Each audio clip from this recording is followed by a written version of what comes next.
जैसे ही अगर जनता हमारे नाम पर मोहर लगाती है तो पहली बार आपके न्यूज़ के चैनल के माध्यम से बता रहे हैं कि अपने वार्ड के लिए हम एम्बुलेंस की व्यवस्था करेंगे। बेटियों की शादी के लिए एक मैरिज हॉल बनाने का एक सपना है। अगर लोगों ने हमारे नाम पर मोहर लगाया तो मैरिज हॉल बनाकर और वहाँ पर हिंदू, मुस्लिम, सिख, ईसाई सभी भाइयों के बहन बेटियों की शादी की व्यवस्था सभासद बना के भेजा तो तमकुही CHC पर इस नगर पंचायत परिक्षेत्र का कोई भी व्यक्ति ऐसा नहीं होगा जिसके इलाज में तनिक भी देरी हो जाए और उसकी व्यवस्थाओं में थोड़ी भी कमी हो जाए। नमस्कार, आप देख रहे हैं सूर्यभान एक्सप्रेस व एजुकेशनल न्यूज़ और मैं हूं राहुल कुमार द्विवेदी। आज मैं आ चुका हूं तमकुही राज नगर में। यहां के एक होनहार सामाजिक कार्यकर्ता अरशद राजा के पास जो सामाजिक कार्यों में नित्य प्रतिदिन लगे रहते हैं और युवाओं के आन बान शान के रूप में निरंतर कार्य करते रहते हैं। सबसे पहले सर आपका स्वागत है। बहुत बहुत धन्यवाद। और आपकी ये सूर्यभान एक्सप्रेस और एजुकेशनल न्यूज़ को बार बार साधुवाद कि आप हम जैसे नाचीज़ को एक मौका दिए हैं, एक डिजिटल प्लेटफॉर्म दे रहे हैं कि हम अपनी बातों को आपके माध्यम से पहुंचाएं। नगर पंचायत परिक्षेत्र में के समस्त सम्मानित पिता तुल्य बुजुर्गवान, माताओं, बहनों और युवान साथियों को रंगों के त्यौहार जो प्रेम और मिलन को लेकर आता है, होली, शब बारात और रामनवमी की ढेरों बधाई एवं शुभकामनाएं। सर अभी आपका समय जो है, आपका समय पढ़ने का है या मतलब अन्य कार्य करने का है? आप क्यों ये सामाजिक कार्यों के विषय में क्यों आपके मन में क्या विचार आया कि सामाजिक कार्यों को करने के लिए उत्प्रेरित हुए? सबसे पहले आपको बताऊं कि हम ये हमारी जन्मभूमि है और इसी जन्मभूमि से भटोले नंबर 1 में एक फतेह मोर इंटर कॉलेज है जहाँ से हमारी प्रारंभिक शिक्षाएँ पूर्ण हुई। और उसके बाद हम यहाँ से मेरठ को निकले। जब हाई एजुकेशन को लेना था तो यहाँ से मेरठ को गए और नीलकंठ ग्रुप ऑफ इंस्टीट्यूशन से हमने इंजीनियरिंग की कोर्स किया।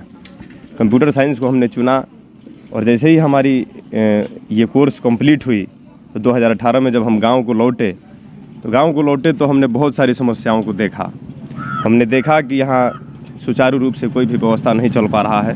किसी का तबीयत वगैरह ख़राब होता है तो उसमें कोई भागीदारी नहीं ले पाता है। नाली वगैरह की सफाई में बड़ी दिक्कतें थीं, हर जगह जल जमाव की समस्याएं थीं। फतेह मोर इंटर कॉलेज में लोग, ये जो प्रिंसिपल हुआ करते थे, उनका अत्याचार था। इन तमाम समस्याओं को लेकर, बिजली की समस्या थी, इन समस्याओं पर हमने धीरे धीरे आवाज़ उठाना शुरू किया और हमने ये पाया कि लोग हमसे मोहब्बत करना शुरू कर दिए हैं। हमें चाहते हैं कि हम उनकी आवाज़ बने और धीरे धीरे हम इन समस्याओं पर लड़ने लगे और हमें लगा कि हमें अपने करियर को छोड़कर जनसेवा के करियर को अपनाना चाहिए, इसलिए हमने अपनाया। अच्छा, एक बात बताइए, जैसे आप बता रहे हैं कि लोगों ने आपको चुना और क्या आपको ये विश्वास हो रहा है कि आगामी जो समय है वो आपके यहाँ की जनता आपको देने का कार्य करेगी और विजय बनाने का कार्य करेगी? निसंदेह लोगों का प्यार मिल रहा है और हमें उम्मीद है। और मैं आपको ये 100% 100% तो नहीं, लेकिन हम भी उम्मीद लगाए बैठे हैं। और आपको बता दें कि यहाँ के लोग चाहते हैं कि यहाँ एक कोई युवा नेतृत्व करे, इस ग्राम सभा से निकलकर किसी अलग पटल पर जाए। और हमारा तो ये प्रयास है कि जैसे ही अगर जनता हमारे नाम पर मोहर लगाती है तो पहली बार आपके न्यूज़ के चैनल के माध्यम से बता रहे हैं कि अपने वार्ड के लिए हम एम्बुलेंस की व्यवस्था करेंगे। इस गाँव में मैरिज हॉल, वो 1-1 इंच ज़मीन लोगों की जो दरवाजे पर द्वार जिसको बोला जाता है वो नहीं है। बेटियों की शादी के लिए एक मैरिज हॉल बनाने का एक सपना है। अगर लोगों ने हमारे नाम पर मोहर लगाया तो मैरिज हॉल बनाकर और वहाँ पर हिंदू, मुस्लिम, सिख, ईसाई सभी भाइयों के बहन बेटियों की शादी की व्यवस्था की जाएगी। अगर लोगों ने हमारे नाम पर मोहर लगाया तो शिक्षा के क्षेत्र में, जैसे कहीं भी जो पैसे के अभाव में लड़के शिक्षा प्राप्त नहीं कर पाते हैं, फ्री ऑफ कास्ट कोचिंग की व्यवस्था की जाएगी। अगर आप एक बात याद दिलाया, जैसे एम्बुलेंस सेवा की बात बताई आपने, जैसे तमकुही नगर की बात अगर करें तो तमकुही नगर में एक CSC है और उस CSC में मतलब वहाँ की जर्जर व्यवस्थाएं जो है मतलब बड़ी दयनीय है। और ऐसा कहा जाए डॉक्टर लोग बाहर से दवा लिखते हैं, जो जांच वगैरह होते हैं वो भी डॉक्टर लोग बाहर से करते हैं। और आप एक कार्यकर्ता हैं, सामाजिक कार्यकर्ता हैं, नित्य प्रतिदिन लोगों की लड़ाई लड़ते हैं। इस पर आपने कोई लड़ाई या नहीं लड़ा? देखिए, हमने बहुत सारी समस्याओं पर वहाँ गए। CHC तमकुही में गया। CHC तमकुही में जो व्यवस्थाएं हैं वो ऊपर से नीचे तक एकदम मिली भगत से जो बड़े अधिकारी हैं उनकी मिली भगत के कारण यहाँ की व्यवस्थाएं जर्जर हैं। हम गए, हमने वीडियो भी अपलोड किया वहाँ बनाकर, कोई डॉक्टर उपलब्ध नहीं था। मैं हूँ क्या, मैं एक अदना सा इंसान हूँ, महज 21 साल का उम्र है। अगर देखिए एक पहचान लोगों को मिलती है वो पद से मिलती है, और पद की वो पावर है कि वो किसी से भी लड़ सकता है। अभी तो हमारे पास कुछ नहीं है, हम एक संघर्ष के पथ को चुनकर उस पर चल रहे हैं, निरंतर चलने का कार्य कर रहे हैं। और जैसे ही हम बनेंगे आप देखिएगा, इसी तमकुही CHC तमकुही में अगर लोगों ने मेरे नाम पर मोहर लगा दिया और यहाँ से सभासद बना के भेजा, तो तमकुही CHC पर, इस नगर पंचायत परिक्षेत्र का कोई भी व्यक्ति ऐसा नहीं होगा जिसके इलाज में तनिक भी देरी हो जाए और उसकी व्यवस्थाओं में थोड़ी भी कमी हो जाए। दूसरी बात आप शिक्षा की कर रहे थे सर, आपके क्षेत्र में बड़ी शिक्षा की व्यवस्था अच्छी है। मैं जहाँ खड़ा हूँ वो भी एक शिक्षा का केंद्र है, और यहाँ पर शिक्षा का केंद्र अच्छा होने के बावजूद भी बच्चे उपलब्ध नहीं हो पाते हैं। अच्छी व्यवस्थाएं सरकार व्यवस्थाएं दे पाती है, लेकिन बच्चे शिक्षा के मामले में कहीं से तेजता नहीं दिखा रहे हैं। इस संबंध में आप क्या कहना चाहेंगे? देखिए, हम आपको बताएं कि प्राइमरी स्कूल जो है ये सरकारी के नाम से जो चलती है, इसमें कहीं ना कहीं व्यवस्थाओं की कमी है। अच्छे शिक्षक न होने के कारण लोग, जिनके पास पैसा है, जिनके पास शिक्षक की व्यवस्था जो आप कह रहे हैं अच्छे शिक्षक न होने के कारण, जबकि प्रशिक्षित शिक्षक होते हैं, सरकार जो होती है जो भी शिक्षक भर्तियां करती हैं वो शिक्षित शिक्षक होते हैं, फिर भी आप कह रहे हैं कि शिक्षित शिक्षक। बिल्कुल बिल्कुल मैं कह सकता हूं, क्योंकि तभी तो जिनके पास संसाधन है वो बड़े बड़े स्कूलों में, अच्छे स्कूलों में, प्राइवेट संस्थानों में अपने बच्चों को पढ़ाते हैं।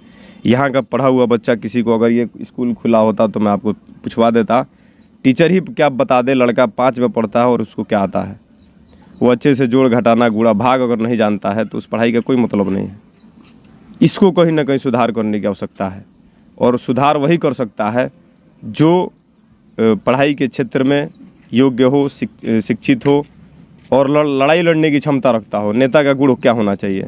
कोई नेता तो, मैं तो नेता अपने आप को कहता नहीं हूँ, मैं भाई और बेटा बनने के लिए आया हूँ, लेकिन नेता का एक जो गुण होना चाहिए वो नेता का यही गुण है कि वो संघर्ष करना जानता हो, पुलिस अधिकारी प्रशासन शासन से लड़ने की कुवत रखता हो, कुशोषित वंचित समाज की आवाज़ बनने का प्रयास करता हो, वही एक अच्छा नेता बन सकता है।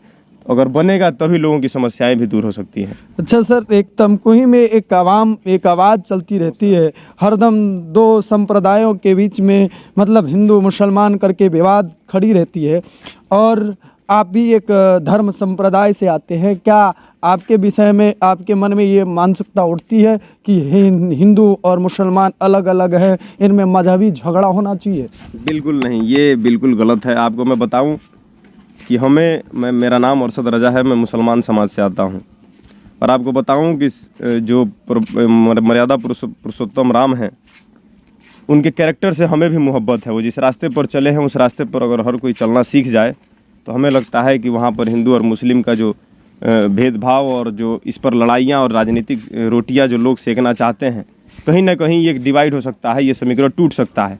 लेकिन उसके लिए सभी लोगों को पहल करना होगा, आगे आना होगा।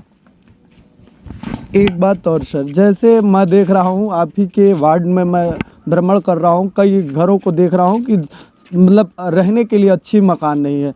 अगर आप यहाँ के सभासद होते हैं तो इन सब विषयों में आप क्या करेंगे?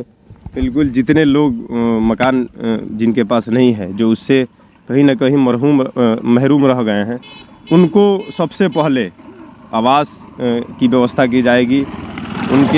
उनका नाम लिख करके जो आवास की प्रक्रिया है एक सभासद के हाथ में होती है, वो लिखता है, उसको मिलता है।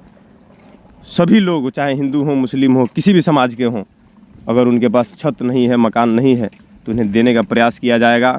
वोट दिया हो न दिया हो, लेकिन सबका कार्य एक बराबर से किया जाएगा, किसी का भेदभाव नहीं करना है।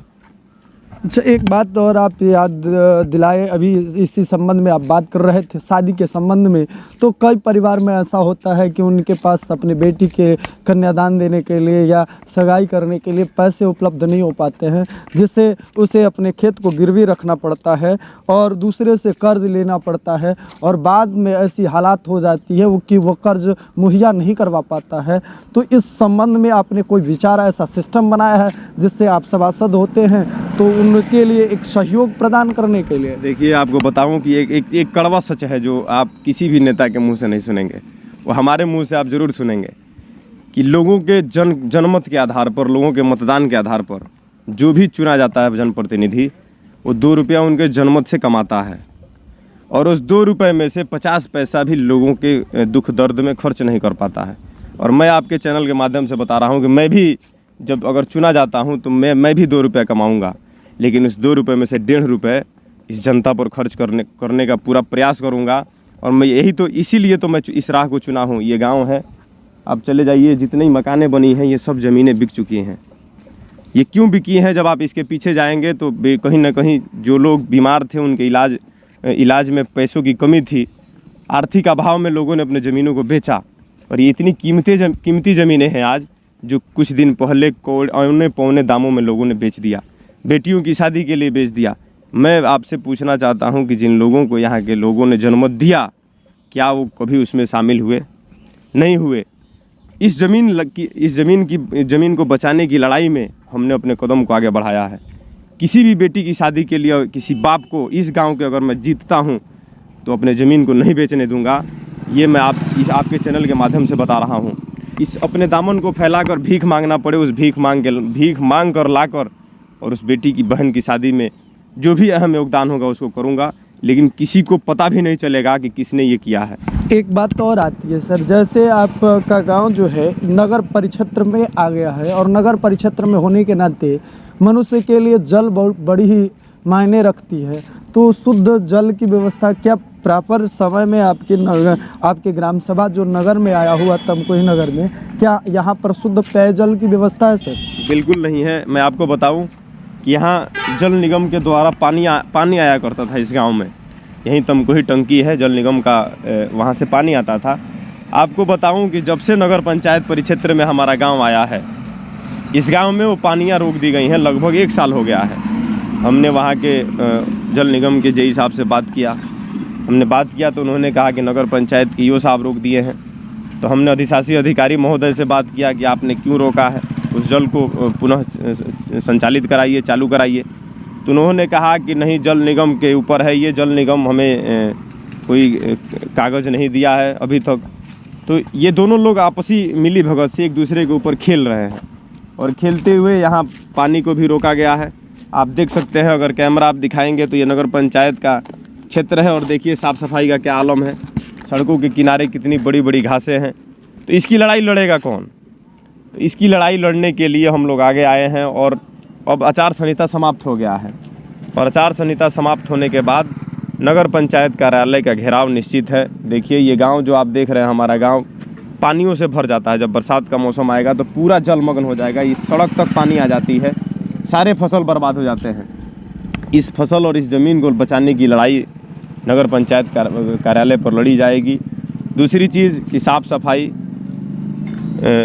जल का व्यवस्था जो आप कहे हैं पेयजल के लिए, इसकी लड़ाई नगर पंचायत कार्यालय पर अधिकारी से लड़नी है, चाहे उसके लिए कुछ भी हो जाए। हमने तो मैं एक बार गया था और मैं कह के आया कि अगर लिमिट समय में अगर आपने इसको चालू नहीं कराया, जैसे जल वाली व्यवस्था हो गई, अभी कुटुंब रजिस्टर का नकल नहीं मिल रहा है उसकी व्यवस्था हो गई, अगर आपने इसको चालू नहीं कराया, जन्म प्रमाण पत्र, मृत्यु प्रमाण पत्र, इन सभी कार्यों को अगर आपने नहीं किया तो फिर हम एक बड़े आंदोलन को खड़ा करेंगे और उसी कार्यालय में, नगर पंचायत कार्यालय में ताला लगाकर ईओ साहब को भगाने का कार्य करेंगे। ये आपके चैनल के माध्यम से मैं बता रहा हूँ कि ईओ को यहाँ रुकने नहीं देंगे। अगर तुम काम नहीं कर पाओगे तो तुम्हें उस कुर्सी पर बैठने का कोई अधिकार नहीं है, उस कुर्सी से उठाकर बाहर फेंक देंगे। आपने बात किया स्वास्थ्य का बात किया और शिक्षा की बात की। अब हम बात करते हैं सुरक्षा की। क्या यहाँ के जनता को सुरक्षा सही मायने में मिल पाता है? क्या अपनी बातों को जब प्रशासनिक स्तर तक लेके जाता है तो उसे गिड़गिड़ाने के बजाय सही समय पर न्याय मिल जाता है? अगर मिल जाता है तो मतलब मिलता है या नहीं मिलता है? अगर नहीं मिलता है तो आपने कितने बार उन लोगों के लिए आवाज़ उठाने का कार्य किया है? देखिए, हमारी पहचान अगर आज थोड़ी सी है तो केवल हमारे संघर्षों की बदौलत है, हमारे आक्रोशित पॉलिटिक्स की वजह से है। हमें थोड़ा भी 1 इंच भी थोड़ा भी किसी के साथ अगर बदसलूकी होता है वो हमें बर्दाश्त नहीं है। हमारे ग्राम सभा में एक बार ऐसा हुआ कि मुहर्रम का समय था और पुलिस प्रशासन के कुछ लोग आए रात में और जो झंडा होता है, जो चौक होता है, उस पर लाठियाँ चलाए। लाठी चला करके वो चले गए गलत मैसेज के वजह से।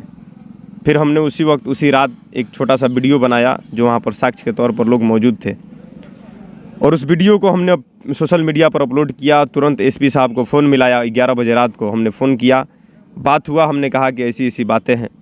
फिर सुबह पुलिस प्रशासन के लोग आए, इनसे भी बात हुआ, बहुत दूसरे अंदाज में बात हुआ। तब से ये लोग पहचानने लगे कि अरशद रजा कोई है, कोइंद गोसाई पट्टी का लड़का है जो बड़ा जुझारू है और अपनी बात को बड़ा स्पष्टीकरण तरीके से रखता है। तो चौकी पर इसका एक दूसरा प्रभाव बना। उसके बाद पुलिस चौकी पर पुलिस प्रशासन के लोग हमारी बातों को सुनने लगे। यहाँ कोई भी समस्या होती है, इस अगल बगल के गाँवों में लोग हमें याद करते हैं, हम वहाँ पहुँचते हैं।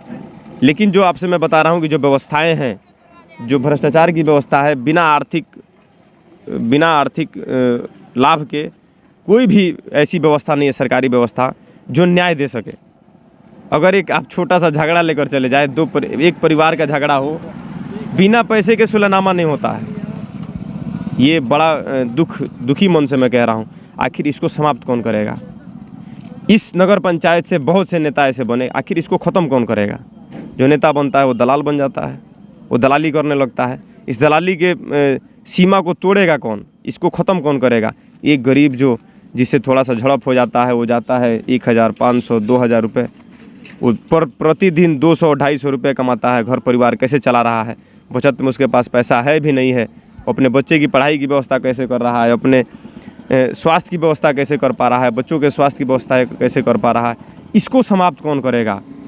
लोग बड़ी आस और उम्मीद से किसी को अपना जनप्रतिनिधि बनाते हैं, 5 साल के अधिकार को किसी को सौंपते हैं और उस 5 साल के अधिकार को वही समझ सकता है जो गरीबी में पला हो, जो गरीबी में पढ़ा हो, जो गरीबी में बड़ा हुआ हो।